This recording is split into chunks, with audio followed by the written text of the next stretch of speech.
자, 일단 면접 질문 다 조금씩 봤어요. 뭐 면접 질문을 깊게 생각해 올 필요는 없었고. 한 번씩 보셨나요? 네. 좋아요. 어때? 이번에 면접은 뭐 보셔서 알겠지만 다 통계와 관련된 그거거든요. 면접 질문이거든요. 이 중에서 뭐 처음 들어봤던 용어가 한 50%였다. 있나요? 한 처음 들어봤던 그게 50% 이상이었다. 괜찮아요. 두 분밖에 없어요? 세 분밖에 없어요. 다섯. 나중에 들어요. 괜찮습니다. 네. 그럴 줄 알고 제가 아주 상세하게 준비해왔거든요. 사실 여기 있는 면접 질문 하나하나가 다 1시간짜리 분량이라서 맘만 먹으면 10시간 수업할 수 있는데 그럼 여러분이 너무 힘들잖아. 저도 힘들고. 그래서 최대한 빠르게 하겠습니다. 자, 바로 본론으로 들어와서 1번 질문부터 보죠. 1번 질문 뭐였죠? 중심각각. 1번이요. 네, 맞습니다. CLT. Central Limit Theorem. 한번 플레임을 적어볼게요.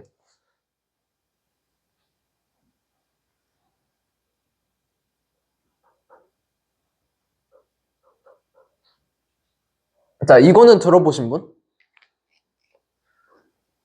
오케이, 좋아요. 자, 그러면 아주 기초부터 가보도록 하겠습니다. 자, 이 Central Limit Theorem은 바로 정규분포와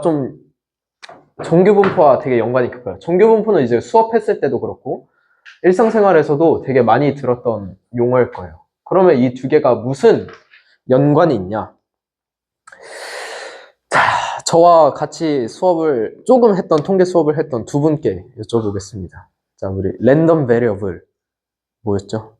확률 변수. 혹은 여기서 답하실 수 있는 분. 일단 이 확률 변수라는 개념을 좀 알고 있어야지 앞으로 얘기가 좀 편해질 것 같아요. 여름방학 특강 때 아무도 없었나?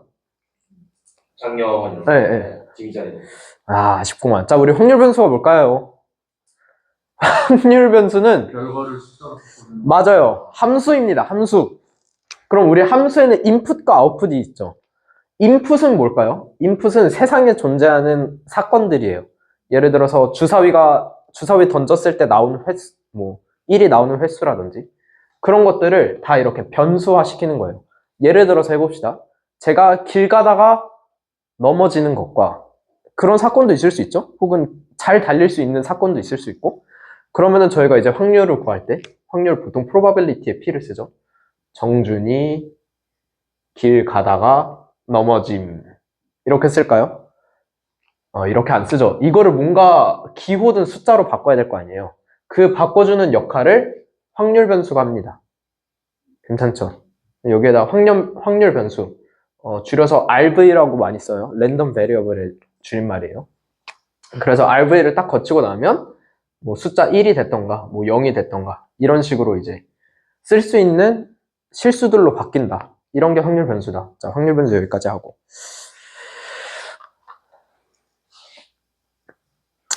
좀 따라오기 어려울 수도 있겠다.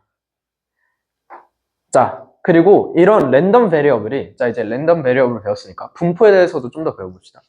이 랜덤 베리어블들이 나타내는, 확률의 모양을 저희가 분포라고 그러거든요. 너무 안 지워져. 자, 그러면은 확률 변수가 되게 많을 거 아니에요? 예를 들어서 우리 주사위만 치더라도 6개죠. 로또 번호로 하면 로또 번호 몇 개지? 엄청 많겠죠? 이제 그럼 그 녀석들을 모아놓고 그래프를 그리던가 표로 그리게 되면 분명 어떠한 모습들이 나타나게 될 거예요. 예를 들어서 주사위 같은 경우에는 그래프를 한번 그려볼까요? 이쪽이 1, 2, 3, 4, 5, 6이라고 하면 여기가 이제 확률, 여기는 주사위 넘버 라고 하게 되면 그래프가 어떻게 될까요? 뭐 이런 식으로 되겠죠? 1부터 6까지 뭐 이런 식으로 되겠죠? 그럼 이것도 확률 분포가 될 수 있는 거예요. 반대로 뭐 이렇게 표로도 그릴 수 있겠죠? 뭐 확률 변수 1부터 6까지 확률은 다 6분의 1 이런 것들을 이제 분포라고 부릅니다. 괜찮죠? 자, 그럼 이제 엄청 빠르게 확률 변수와 확률 분포를 배웠고 앞으로 계속 나올 개념이니까 머릿속에 잘 집어넣으시고 자, 이제 CLT가 뭔지 가보도록 하겠습니다. 이 CLT라는 건 뭐냐면 또 여기서부터 얘기해야겠네. 자, 봅시다. 우리 통계 왜 배우나요? 확률과 통계? 저에게 배우신 분. 실제 데이터 네. 값에서 확률이랑 그거 봤었으니까 가지고 있는 데이터 값에서 기대서 자, 수혁 씨도 대답해 볼래요? 네. 네. 네 말고 그 대답을 듣기 원한 게 아니라 제 질문에 대한 답을 원했던 거예요. 네. 그런 아니요, 잘했어요. 수혁 씨도 한번 얘기해봐요. 좀더 공부를 해야겠습니다. 그 설명은 틀리긴 했어요. 확률과 통계는 그러려고 배우는 건 아니고, 이제 확률과 통계는 모수를 측정하기가 어렵기 때문에요. 안성재 모수를 얘기하는 게 아니라, 어미모의 숫자 해서 전체를 의미해요. 모수를 알 수 없기 때문에 저희가 확률과 통계를 공부하는 거거든요. 예를 들어, 제가 그때 예시로 어떤 거 들었었죠? 대통령 선거 얘기 들었었죠. 우리 대통령 선거하기 전에 항상 뭐 해요? 지역별로 어느 정도의 확률로 대통령이 될 거다. 뭐 이런 거 되게 많이 하잖아요. 여론조사. 되게 많이 하는데 그게 바로 확률과 통계의 대표적인 예입니다. 왜 여론조사 할까요? 그냥 5천만 명한테 다 물어보지. 다 물어볼 수가 없어요. 그렇죠. 다 물어볼 수가 없으니까 그 중에서 일부만 가지고 그걸로 이 모수를 측정하겠다는 거예요. 대한민국이 이렇게 있으면 와 너무 못 그렸어. 대한민국이 뭐 이렇게 있으면 여기에 일부 뭐 몇 명, 여기에 일부 몇 명, 여기에 일부 몇 명, 여기에 일부 몇 명들의 정보들을 가지고 이만큼을 예측해 보겠다. 이런 의미로 확률과 통계를 쓰게 되는 겁니다. 자, 그럼 이제 확률과 통계를 왜 쓰는지도 알았으니까 자, 그러면은 이런 집단에서 저희가 막 값을 뽑을 거 아니에요? 예를 들어서 A 집단이 있어요. A 집단이 있고 B 집단이 있고 C 집단이 있을 거 아니에요? 그럼 제가 확률 변수는 뭐라 했냐면 이벤트, 사건을 이제 실수로 바꿔주는 녀석이라 했는데 확률 변수를 되게 여러 개를 둘 수 있어요. 예를 들어서 집단이 지금은 3개밖에 없지만 더 많아서 엄청 많이 있다 해볼게요. 그리고 이 집단에서의 평균 보통 X바라고 쓰거든요. 이 집단에서의 평균 X바 뭐 1, 2, 바바바바바 엄청 많이 있죠. 이런 것들도 하나의 확률 변수가 될 수 있을까요? 될 수 있습니다. 그래서 이런 걸 뭐라 부르냐면 표본, 일부들만 뽑은 걸 표본, 그 다음에 표본 평균, 여기까지 이해되나요? 자, 표본들의 평균을 둔 거예요. 근데 이 표본들의 평균 있잖아요. 얘네들도 뭔가 분포를 이루고 있지 않을까요? 그래서 표본 평균의 평균이라는 말을 씁니다. 갑자기 영어가 헷갈리죠? 네. 맞아요. 평균의 평균.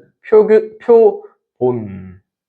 나도 헷갈려. 표본 평균의 평균. 이런 말을 많이 써요. 좀 이해되나요? 자, 다시. 표본은 이렇게 A, B, C 여러 표본이 있을 테고 이들 중에서 평균을 뽑을 거예요. 근데 이런 표본들의 평균도 너무 많다 보니까 이 녀석들의 평균을 또 볼 수 있겠다. 표본 평균의 평균이라고 말을 쓸 거예요. 지우개 잡아가지고. 아, 고마워요. 알면서 잘 지워지잖아요. 군대에서 에이스 소리 좀 들었겠는데? 자, 표본 평균의 평균 이해됐죠? 자, 그거 휴지 감으면서 잘 들어봐요. 자, 우리 표본들이 이렇게 여러 개 있어요. 그럼 표본들 가지고 그 표본 안에서의 평균을 구할 수 있겠죠? 저 듣고 있나요? 네. 듣고 있나요? 휴지가 네. 그럼 표본 평균들이 또 이루고 있는 평균이 있죠. 그 녀석들을 표본 평균의 평균이라고 부릅니다. 네, 그냥 한 글자씩 이해해보면 돼요. 자, 그 다음에 가봅시다. 그럼 CLT는 무엇이냐면 여기 스터디룸 4 맞죠? 왜 우리를 애처롭게 보고 있지? 자, 이 CLT는 무엇이냐면 여기에서 뽑은 것들, 여기에서 뽑은 것들, 여기에서 뽑은 것들 이렇게 여러 개 있을 거 아니에요. 그럼 여기 안에도 이제 랜덤 베리어블이 많이 있겠죠? 여기도 많이 있을 테고. 그럼 이 녀석들이 이루고 있는 분포 있잖아요. 뭐 예를 들어서 여기에 있는 거는 한 이렇게 생겼다 해봅시다. 그 다음에 이 녀석도 뭐 이렇게 뭐 이렇게 다 이런 분포를 따르고 있다 해봐요. 그러면은 이 CLT란 뭐냐면은 이 녀석들의 분포는 이랬지만 이 녀석들의 표본 평균을 가지고 만든 분포는 정규 분포를 따른다 라는 뜻입니다. 좀 이해되나요? 이 녀석들의 모습이 예시를 한번 들어볼게요. 자, 예를 들어서 아까 제가 주사위 예시 들었죠. 주사위를 예시 들었어요. 얘는 절대로 정규 분포가 아니에요. 그죠? 하지만 제가 예를 들어서 집단을 뭐 이 중에서 두 개를 해서 그거의 합을 확률 변수라고 두면은 아니에요. 하지 맙시다. 제가 예시를 방금 가져와서 저도 헷갈린 것 같아요. 이렇게 이해합시다. 자, 이 표본 안에 있는 분포들이 정규 분포를 이루고 있지 않더라도 이 녀석들의 평균, 표본 평균의 평균들은 모아보면 항상 정규 분포를 이루더라. 항상입니다. 항상. 수가 커지면 커질수록. 그래서 되게 중요한 티오리움입니다. 네. 좀 이해되나요? 자, 그러면 제가 한번 1분씩 머릿속으로 생각해봐요. 면접으로 갔어. 센트럴 리밋 티오리움이 뭔가요? 라고 물어보면 뭐라 답할 수 있을까요? 생각해봅시다. 예를 들어, 표본 평균, 표본들이 있을 때, 이 표본들의 안에 있는 랜덤 베리어블들은 정규 분포를 따르고 있지 않더라도 이 녀석들의 평균을 모아본, 즉 표본 평균의 평균은 정규 분포를 따릅니다. 라고 말할 것 같아요. 비슷한 내용이죠? 말을 어떻게 했냐의 차이지. 여기서 제가 생각했을 때 중요한 건 여기에 있는 녀석들의 분포가 정규 분포가 아니어도 된다. 하지만 표본 평균들의 평균은 정규 분포를 따른다. 이 두 가지가 핵심입니다. 그게 바로 CLT입니다. 자, 첫 번째 질문 끝. 자, 2번 질문으로 가보겠습니다. 이번엔 좀 많이 들어봤을 법한 큰 수의 법칙에 대해서 한번 해볼게요. 자, 큰 수의 법칙은 뭐죠? 이건 좀 많이 들어봤다. 표본의 크기가 커질수록 네. 오, 비슷한데? 오, 비슷해요. 또 들어본 사람 있어요? 그거 어디서 배웠어요? 사실 찾아봤어요. 아, 잘했어요. 맞아요. 잘했어요. 자, 방금 한 말을 좀 풀어서 얘기해 주자면, 예를 들어서 우리 아까 표본들의 평균을 구했었잖아요. 그러면은 이 표본들이 커지면 커질수록 모평균하고 표본 평균을 봐봅시다. 모평균, 발음이 어려워. 표본 평균. 자, 우리 이 표본 평균이 모평균으로 근접하기 위해서는 이 표본의 크기를 어떻게 하면 될까요? 키우면 되죠. 뭐 사실 너무 당연한 말이에요. 표본의 크기를 키우면 키울수록 표본 평균은 모평균을 향해서 간다 라는 게 큰 수의 법칙이에요. 너무 당연한 말이죠. 이름만 멋있을 뿐이에요. 2번 질문 끝. 자, 그러면 이제 여기서 이런 질문이 나와요. 그럼 CLT와 센트럴 리밋 티오리움과 큰 수의 법칙은 무슨 차이인가요? 기준은 뭐를 생각하면 되냐면 표본 평균을 생각하면 돼요. 결국 둘 다 표본 평균에 관한 얘기긴 하거든요. CLT도 그렇고 큰 수의 법칙도. 근데 두 개의 차이점이 있어요. 바로 CLT는 표본 평균의 분포를 얘기하는 거고요. 큰 수의 법칙은 표본 평균이 어디로 향하는지를 얘기하는 거예요. 이해가 좀 됐나요? 이 표본 평균들을 많이 모아놓다 보면 이 녀석들이 그리는 분포는 정규 분포다 라는 게 CLT고, 표본의 크기를 키우게 되면 이 표본의 평균은 모평균을 향해서 따라가더라가 큰 수의 법칙입니다. 괜찮죠? 그래서 보통 이거 두 개를 연계 질문으로 많이 해요. 좋습니다. 그 다음에 아주 또 중요한 게 이제 4번 질문으로 가보면 조건부 확률에 대해서 나옵니다.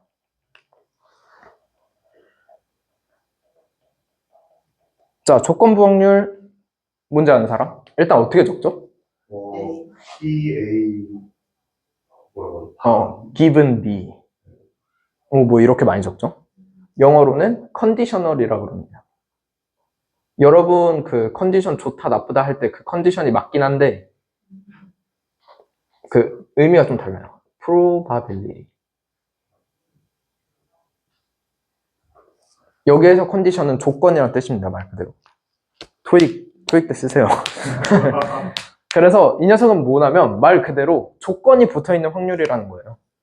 그냥 PA가 아니고 그냥 A의 확률이 아니고 P라는 조건이 붙었을 때 A의 확률이라는 뜻입니다. 원래는 이것도 막 1시간 수업할 수 있는데 너무 오래 걸리니까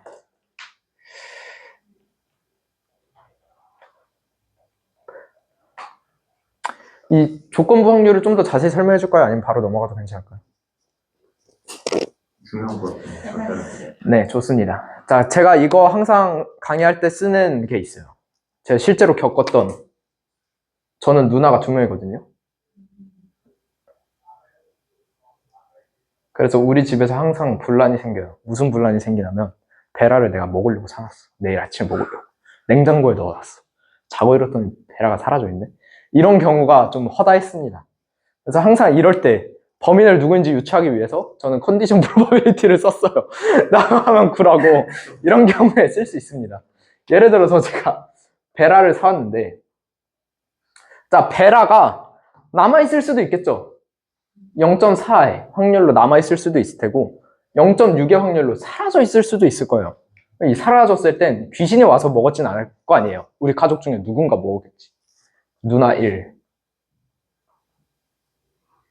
그 다음에 누나 2, 그 다음에 엄마까지, 그 다음에 얘는 유지, 베라 여전히 남아있을 때 한번 생각해 봅시다. 지금 약간 칸이 이상하긴 한데 여기가 0.4, 그리고 좀 누나가 식탐이 많아. 그래서 누나가 한 0.3의 확률로 먹어버려. 그러면 둘째 누나가 좀 식탐이 조금 더 있는 것 같아. 덜 있는 것 같아. 그다음에 엄마는 뭐 한 이 정도 돼. 괜찮죠? 자, 그러면은 제가 자고 일어났어요. 이미 베라가 사라진 거야. 그럼 여기서 이제 범인을 찾아야 되잖아요. 그럴 때 어떻게 찾을 수 있냐면 1분의 0.6이 아니라 이미 사라졌으니까 분모가 0.6이 되는 거예요. 이해되나요? 이미 사라진 거야. 그러니까 이미 남아있는 경우는 그럼 제외해야겠죠? 남아있을 확률은. 그럼 분모가 일단 0.3, 0.6으로 시작하고 이 중에서 이제 누나가 먹었을, 어떤 누나가 먹었을지 혹은 엄마가 먹었을지를 계산하는 게 조건부 확률이다. 괜찮죠? 네. 조건부 확률도 다 이해했으리라 믿고. 자, 그러면은 식을 한번 적어볼까요? 자, 얘는 이미 사라진 거예요. A 사건은 이미 베라가 사라졌고, B가 이미 사라졌고, 이 중에서 첫째 누나가 먹었을 확률을 한번 계산해 보죠. 한번 계산해 볼래요? 지금 잠깐 시간 줄 테니까 몇 %일 것 같아요? 그렇죠. 2분의 1. 어떻게 2분의 1이 나왔죠? 0.6분의 0.3 하면 되죠. 그럼 이걸 수식으로 적어보면 이미 사라졌죠. 이미 사라진 거는 확률이 0.6이죠. 그래서 밑에다가 PB를 적었고, 자, 그럼 위에는 어떤 경우냐면 이미 사라졌고 누나가 먹었을 확률이죠. 우리가 뭐뭐 했고를 이제 집합 표현을 어떻게 쓰냐면 PA 교 B라고 씁니다. 이미 사라졌고 첫째 누나가 먹었을 확률. 그래서 조건부 확률의 식은 PB분의 PA 교 B가 되는 거예요. 컨디셔널 프로바빌리티는 어떻게 답하면 되냐? 조건부 확률이라 읽고 어떤 조건이 일어났을 때를 가정했을 때 나오는 사건의 확률을 구하는 식입니다. 식으로는 PA 기분 B라고 할 수 있고 equal PB분의 PA 교 B라고도 씁니다. 이 정도로 답하면 될 것 같아요. 별로 어렵지 않죠? 자, 그러면은 이 PA 기분 B를 어떨 때도 쓰냐면 독립인지 아닌지를 검사할 때도 많이 씁니다. 자, 우리 독립이라는 건 뭘까요? 독립사건이다. 뭐 이런 얘기 되게 많이 쓰죠. 아마 논문 읽을 때도 뭐 독립사건을 가정하고 뭐 분포를 짠다, 어쩐다, 막 이런 얘기가 많을 텐데 독립이란 뭘까요? 영향을 주지 않아요. 맞아요. 영향을 주지 않는 거예요. 그럼 뭐 예를 들어서 어떤 거냐면 제가 동전 던지기를 땅 했어요. 그리고 수혁 씨가 옆에서 땅 했어요. 이거는 서로에게 영향이 없죠. 이런 걸 독립이라 하는 거고 생각해 봅시다. 제 P, A 기분 B 가져와서 이것도 좀 더러운 얘기인데 제가 이거 애들 이해시킬 때 많이 썼던 거니까 쓸게요. 자, 이거는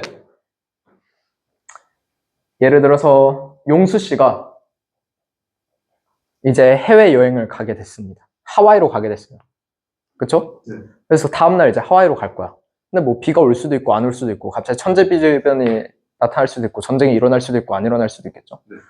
뭐 용수 씨가 내일 이제 하와이로 가는 확률이 분명 있을 거예요. 그 다음에 수혁 씨가 아침에 일어났더니 똥이 마려운 확률일 수도 있어. 그쵸? B는 이제 수혁 씨가 똥 마려운 사건이에요. 수혁똥. 더러우니까 이렇게만 적을게요. 자, 그러면은 수혁 씨가 아침에 일어나서 똥을 싸든 말든 우리 용수 씨 하와이 가는데 상관이 있을까요? 지장이 없죠. 네, 지장이 없죠. 그러면 이건 어떻게 쓸 수 있죠? 그냥 PA라 쓸 수 있죠. 네, 맞습니다. 이런 경우에 이제 독립이라 할 수 있는데, 자, 그럼 우리 PA 기분 B를 어떻게 썼었냐면 이렇게 적었습니다.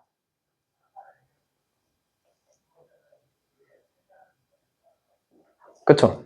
그러면은 양변에다가 이제 PB를 곱하게 되면 어떤 일이 발생하느냐?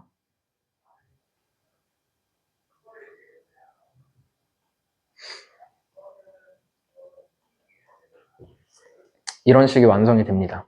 이 식이 의미하는 바는 뭐냐면 A와 B가 독립일 때는 PA 곱B의 확률은 PA 곱하기 PB가 된다는 뜻이에요. 이게 되게 중요한 게 뭐냐면 이유가 뭐냐면 사람은 직관적으로 이게 독립인지 아닌지를 판별할 수가 없어요. 방금은 이제 좀 독립일 것 같아서 독립이라고 말은 했지만 어떤 과학적인 근거에 의해서 만약에 영향이 갔어요. 그래서 이런 식의 만족이 안 돼. 그럼 두 개는 종속적인 관계인 거예요.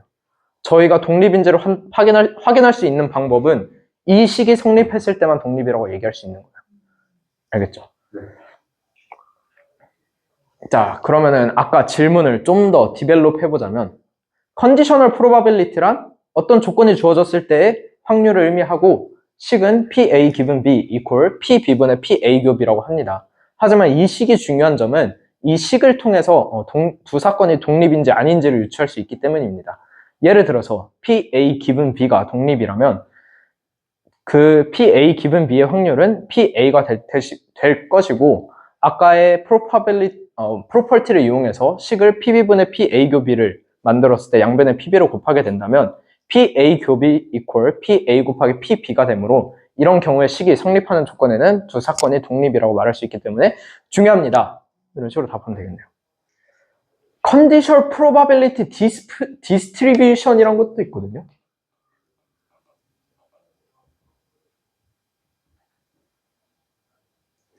이거는 무슨 뜻이냐면 말 그대로 컨디셔널 프로바빌리티를 여러 개 모아놨더니 어떤 디스트리뷰션을 이룰 것인가에 대한 그건데 얘는 할까? 살짝만 봅시다. 얘를 이제 뭐 그래프로도 나타낼 수 있고 표로도 나타낼 수 있는데 쉬워요. 그냥 이런 거예요. 일단은 두 개의 사건이 존재하겠죠. 우리 지금 뭐 하나의 조건이라 했을 때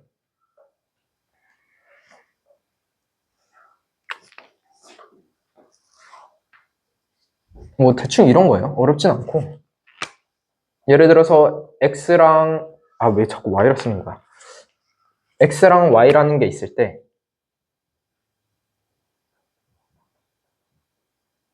이 녀석들의 뭐 확률이 0.2다, 뭐 0.3이다, 뭐 0.4다, 0.1이다, 뭐 이런 식으로 우리가 흔히 알던 디스트리뷰션보다는 뭔가 표가 한 축이 더 많아졌죠. 왜냐면 이제 사건이 변수를 두 개를 봐야 되니까 A, B, X, Y. 뭐 그냥 이렇게 여러 가지의 변수들로 나타낸 거를 Conditional Probability Distribution이라고 해요. 만약에 그림으로 그리게 되면 2차원이었던 게 3차원으로 변하겠죠. 하나였으니까 이쪽은 X축만 있었는데 뭐 이제 Y축이 추가가 되는 거죠. 그래서 뭐 여기서 뭐 이런 식으로 나타낼 수 있겠죠. 이것도 Conditional Probability Distribution이 되는 거예요. 여기서 Z축은 확률을 의미하는 거고 이런 게 디스트리뷰션이고 시간이 없으니까 빨리빨리 넘어갈게요. 마지널 디스트리뷰션이라는 것도 있어요. 마지널 디스트리뷰션. 우리 마진이란 말 어디서 많이 썼죠? HTML 배울 때 기억나요? 마진 주면 어떻게 됐죠? 옆에 공간이 막 생기죠. 그 뜻입니다. 그 거칠애가 아니라 겉에 있는 영역을 의미하는 거거든요. 여기에서의 마지널리 디스트리뷰션은 말 그대로 Y를 신경 쓰지 않겠다는 거예요. 이쪽 한쪽 면만 보겠다는 거죠. 그래서 되게 쉬워요. 이렇게 컨디셔널 프로바빌리티 디스트리뷰션이 있을 때 X에 대한 마지널리 디스트리뷰션을 보고 싶다면 그냥 Y 없으면 돼요. 그럼 X 0이니까 두 개 더해주면 0.5, 0.5 되겠죠. 이렇게 보면 됩니다. 끝. 어려운 게 아니라서 빨리 하고 넘어갈게요. 자, 이제 좀 중요한 거 할게요. 자, 이제 진짜 중요한 거 할 겁니다. 코베리언스와 코이피션트 할 거예요. 코릴레이션 코이피션트. 검색해 봤나요, 다들? 뭘 하던가요? 수혁씨 뭐래요? GPT가? 공분산. 수식만 보여주네요. 그래요? 뭐 좀 쉽게 뭐래요? 네. 먼저 말씀하세요. 두 변수가 같이 움직이는 방향을 보는 거. 맞아요. 그치, 당연히 GPT가 있으니까 맞겠지. 그쪽은 뭐래요? 저도 그거랑 뭐 양의 공분산, 음의 공분산입니다. 좋습니다. 자, 우리 분산은 뭐죠? 자, 두 분은 분산에 대해서 이제 완벽하게 답할 수 있어요. 헤이, 두 분. 누가 답해볼래요? 자, 분산. 제가. 분산. 손 내려놓으시고. 분산. 분산. 데이터가 평균으로부터 얼마 떨어져 있는지. 데이터가 아니었는데. 네. 평균 데이터 평균치로부터. 네, 평균. 좀 더 길게 설명해 줄 수 있어요? 좀 더 길게. 있었는데. 자, 그러면 제가 다시 한번 해드릴게요. 자, 분산은 왜 쓰냐면, 제가 예시로 뭐 들었었죠? 시험 점수 들었었죠? 예를 들어서, 안 쓰고 빨리빨리 할게요. 49점, 50점, 51점이 있다고 해보고, A반은, B반은 0점, 50점, 100점 있다고 해볼게요. 두 A반, B반 모두 평균이 50이긴 해요. 하지만 분포의 특징은 완전 다르죠. 한쪽은 49, 50, 51인데, 한쪽은 0점, 50, 100이란 말이야. 근데 평균으로는 이 두 집단의 차이를 나타낼 수가 없죠. 그러기 위해서 분산을 도입합니다. 자, 그럼 분산은 어떤 거냐면 이 평균치로부터 얼마나 떨어져 있는가를 수치로 나타내는 거예요. 그럼 분산이 커진다는 거는 평균치로부터 떨어진 값이 많다, 적다? 많다. 그런 뜻입니다. 그래서 식은 어떻게 되냐면 일단 제가 아까 평균치로부터 벌어진 값이라 했으니까 빼야겠죠? 이 평균을 의미합니다. 뮤. 뺐죠? 자, 그래서 이 값들을 어떻게 할지를 이제 정해야 되는데 다 더하면 0이 됩니다. 예를 들어서 49, 50, 51의 평균은 딱 50이었고 그럼 49 빼기 50 하면 마이너스 1이죠. 50 빼기 50 하면 0이고 51 빼기 50 하면 1이죠. 마이너스 1, 0, 1이니까 다 더하면 0이 돼버리네요. 그럼 음수를 없애기 위해서 우리 뭐 해주죠? 절대값 씌우거나 제곱해주거나 제곱을 할 거예요. 제곱을 해서 다 더해봤더니 숫자가 너무 커요. 그래서 평균으로 볼게요. n분의 1. 괜찮죠? 이게 분산입니다. 그래서 뭐 다르게 적으면은 exponential x 마이너스 mu의 제곱이라고 쓸 수 있어요. 괄호가 하나 더 있는 게 정확할 것 같기도 하고 이렇게. 그래서 이 녀석이 분산입니다. 자, 분산은 배웠고 그럼 공분산은 뭘까요? 여기서 공은 뭘까요? 공. 맞아요. 공통의 공과 같습니다. 아까 우리 컨디셔널 프로바빌리티 할 때도 그렇고 이제 사건을 하나씩만 보지 않죠. A, B 뭐 이런 식으로 여러 개 있단 말이에요. 그럼 이 A라는 특성과 B의 특성 이 두 개의 분산을 결합해서 보겠다는 뜻이에요. 그럼 식도 어떻게 바뀌냐면 아까는 제곱했잖아요. 근데 이번에는 A가 갖고 있는 확률 변수도 있을 테고 공분산이에요. 이제 A가 갖고 있는 확률 변수도 있을 테고 B가 갖고 있는 확률 변수도 있을 거예요. 그래서 제곱하는 대신에 이렇게 쪼갭니다. 이게 바로 공분산식이에요. 별로 어렵지 않죠.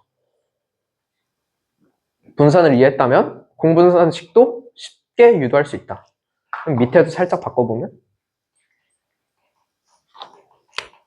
A, E.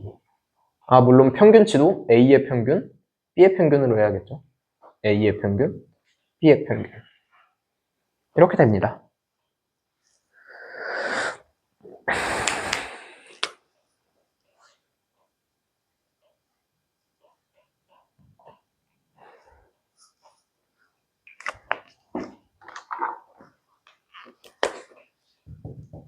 좀 따라올 만해요. 네.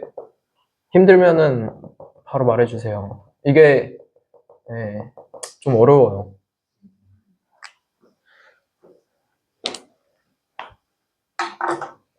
가봅시다. 빠밤빰빠밤.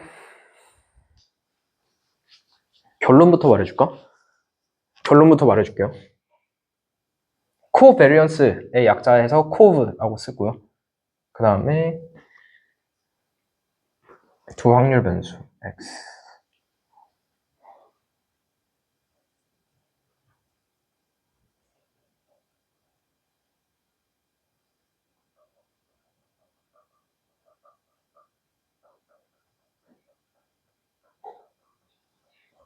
이렇게 세 가지 경우로 나눌 수 있겠네요. 이거는 무슨 뜻이냐면 비례한다는 뜻이에요. x가 커질수록 y도 커진다. 얘는 x가 커질수록 y는 작아진다. 혹은 x가 작아질수록 y는 커진다. 얘네는 상관없다. 상관없다기보단 이건 좀 더 이따 할게요. 선형적 관계가 없다라는 말이 정확하긴 한데 이따 하겠습니다. 자, 이거 한번 볼게요. 우리 코베리언스 어떻게 구한다 그랬죠? 저렇게 하나에서 하나 평균 빼고 또 다른 하나에서 다른 거 하나 평균 빼서 한다 그랬죠? 자, 지금은 x의 평균, x들이 요만큼 있잖아. 요것들. x의 평균은 0이죠. 여기에도 x들이 있고 여기에도 x들이 있는데 평균이 딱 0이죠. y들의 평균은 0이죠. 자, 그럼 코베리언스를 한번 구해볼게요. 지금 이 상태에서. 자, 여기 이 녀석의 x만 보세요. x, y 보지 말고. 자, x를 구하게 되면 이거 양수예요? 음수예요? 음수죠. 그럼 y는 어떻게 되나요? 음수. 둘이 곱하면 어떻게 되죠? 양수. 여기로 가면은 이거는 양수. 얘는 양수. 곱하면 양수. 즉 코베리언스 XY가 양수라는 뜻은 비례하는 특징을 갖고 있구나. 바로 넘어가죠. 자, 이번에는 반비례면 이렇게 적을 수 있겠죠? 해볼까요? 자, 이 녀석 X 보면은 X 양수예요, 음수예요? X. 음수. Y는 양수. 둘이 곱하면 음수. 반비례. 끝. 자, 그 다음에 이거 한번 볼게요. 이거는 지금 파란색과 빨간색 이걸 다 합쳐놓은 거라고 보면 돼요. 이건 어떻게 나오냐면 여기에서는 곱해서 양수인데 여기서는 곱하더니 음수가 나왔네? 그럼 두 개 더하면 사라지겠다. 여기서도 여기 양수 여기 음수 나왔으니까 둘이 더하면 사라지겠네. 즉 0이 되겠네. 그러면 0은 무슨 뜻을 의미하냐면 선형적 관계가 없다는 걸 의미하거든요. 무슨 소리냐면 선으로 표시할 수 없다는 뜻이에요. 이 XY의 관계를 선으로 딱 이렇게 표시할 수가 없다는 뜻이에요. 이게 무슨 뜻이냐면 잘 들어요. X랑 Y가 인디펜던트 하다는 뜻이 아니에요. 인디펜던트 뭐였죠? 한국말로 하면? 독립. 즉 X랑 Y가 독립적인 얘기가 아니라 X와 Y의 관계를 선형적으로 표시할 수 없다는 뜻이에요. 자, 봅시다. 이제 제가 그 조건이 아니라 명제를 한번 가져와 볼게요. 자,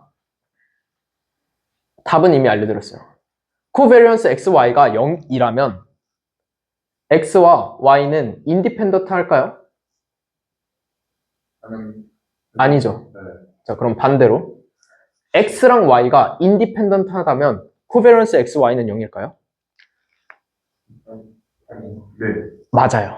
네. 그래서 이거에서 이걸로는 갈 수 없거든요. 코베리언스 XY가 0이라고 이 두 개가 반드시 인디펜던트 한 건 아니에요. 다만 제가 말했던 건 뭐냐면 선형적 관계가 없다라고 말했을 뿐이에요. 두 개가 비례하고 반비례하고의 관계가 없을 뿐이지 종속되었을 수도 있다는 말이에요. 반대로 XY가 인디펜던트 하다면 코베런스 XY는 무조건 0이 됩니다. 왜냐하면 X가 어디 있는지에 따라서 Y가 상관이 없다는 뜻이에요. 그래서 만약에 독립적인 얘들을 진짜로 그래프안에 표시해 보잖아요. 보통 이렇게 원이 만들어집니다. 이 원 안에 이렇게 랜덤으로 분포하게 돼 있어요. 당연히 코베런스 구하면은 빵이 나오겠죠. 그래서 이쪽에서 이쪽으로 가는 건 말이 안 되지만 이쪽에서 1로 가는 건 된다. 괜찮나요? 그럼 코이피션트까지 바로 넘어가도 될까요? 좀 필기할 시간 갖고. 자, 1로 가는 거는 선형적 특성이 없음. 예시를 한번 들어볼게요. 예를 들어서 예시를 들까? 하지 맙시다. 시간 아까우니까. ES3를 믿고 바로 넘어갈게요. 자, 그럼 코이피션트는 뭐냐면 만약에 X랑 Y가 X는 땅 가격이고 땅의 그 평방미터, 그러니까 몇 제곱미터인지를 나타내는 값이고 Y는 집 가격이라 해볼게요. 그러면 뭐 한 10,000평에 150억이야. 그 녀석들로 가지고 코베런스 구하면은 숫자가 어떻게 될까요? 너무 크겠죠. 그래서 코릴레이션 코이피션트가 나왔어요. 그냥 이 녀석들을 하게 되면은 숫자가 너무 크게 되니까 이 녀석들을 안으로 모아보자. 일정한 그 값 사이로 모아보자 해서 나온 게 코릴레이션 코이피션트입니다. 그래서 코릴레이션 코이피션트의 식은 어떻게 되냐면 발음이 왜 이렇게 다 어렵지? 쉬워요. 아까 우리 구했던 거에다가 나누어주면 됩니다. 지들의 분산을. 이렇게 되면 값이 마이너스 1에서 1로 수렴하게 돼요. 무조건. 뭐 사실 근데 당연한 거죠. 생각해보면 당연한 거예요. 네. 왜 당연한지는 생각해보세요. 그래서 이게 바로 코릴레이션 코이피션트, 한국말로는 상관계수를 구하는 식이고 이 녀석은 어떻게 된다? 1과 마이너스 1 사이에 있다. 왜 이 녀석을 썼다? 그냥 코베리언스로 보기에는 숫자가 너무 커지는 경우가 많더라. 그래서 이 녀석들을 정규화해줬다고 보면 돼요. 노멀라이즈 했다. 마이너스 1과 1로. 그래서 코릴레이션 코이피션트라는 말을 쓴다. 끝입니다.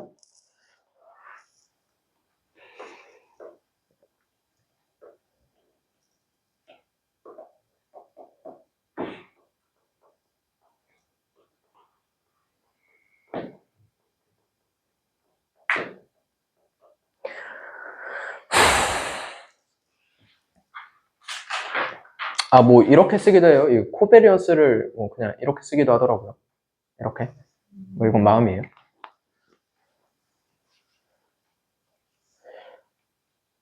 이해되나요? 네. 좋아요. 자, 그러면 질문 하나 해볼게요. 자, 코릴레이션 코이피션트가 1이 나왔어요. 그러면은 X의 증가가 Y의 증가를 유발한 걸까요?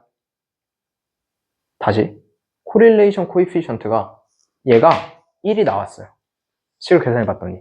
그러면은 X의 증가가 Y의 증가를 유발하는 걸까요? 대도시로 가봅시다. 대도시에 많은 게 뭐가 있죠? 건물, 차, 뭐 건물 중에서 제일 평범한 거 편의점을 해볼까요? 네. 편의점. 대도시로 갈수록 편의점의 개수가 많아요. 그쵸? 근데 대도시는 아무래도 사람이 많다 보니까 범죄 확률도, 범죄가 시골보다 많겠죠? 대도시일 경우에.